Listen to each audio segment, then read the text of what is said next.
Alors vous le savez sans doute, les Grands Prix CIRA de l'innovation ont été décernés jeudi 13 décembre 2012 à l'école Ferrandi.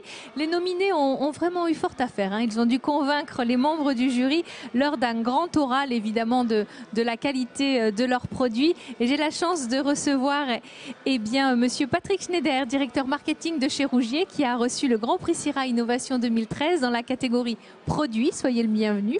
Merci. Et à ma droite, notre invité a reçu la mention spéciale catégorie matériel et concept. Félicitations, monsieur Laurent Dulot, directeur général de Caviar Sturia. Merci. Bienvenue à vous. Alors, écoutez, je vais vous laisser la parole. Qui veut commencer pour nous présenter son produit? Laurent. Bien volontiers, Pascal. merci. Effectivement, le Grand Prix de l'innovation, c'est toujours extrêmement important. C'est un enjeu très fort pour nous. Et surtout dans ce cas-là où, pour Rougier, on a pris un tournant, puisque comme vous le savez, Rougier, on est présent dans le foie gras depuis 150 ans. Et là, on présentait un produit de la mer, un homard bleu cru décortiqué. Et donc, c'était extrêmement impliquant pour nous, parce que personne ne nous attendait sur ces produits-là. Et pour nous, l'avoir le Grand Prix, ça nous permet de donner une grande caisse de résonance. Alors, je ne sais pas si on peut parler du produit éventuellement. Mais absolument, et surtout du décortiquage par haute pression. Ça, c'est exactement.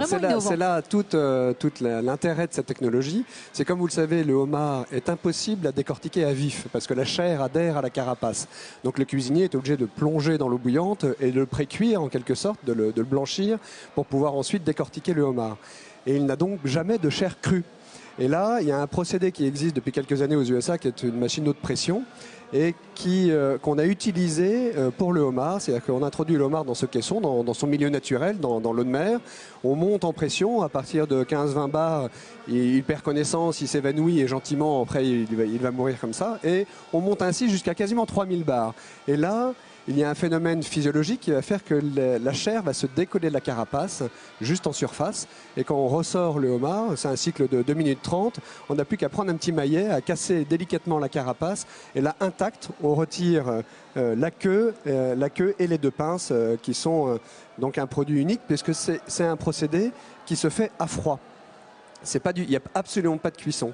Et donc là, pour la première fois, le cuisinier a à sa disposition un produit totalement cru.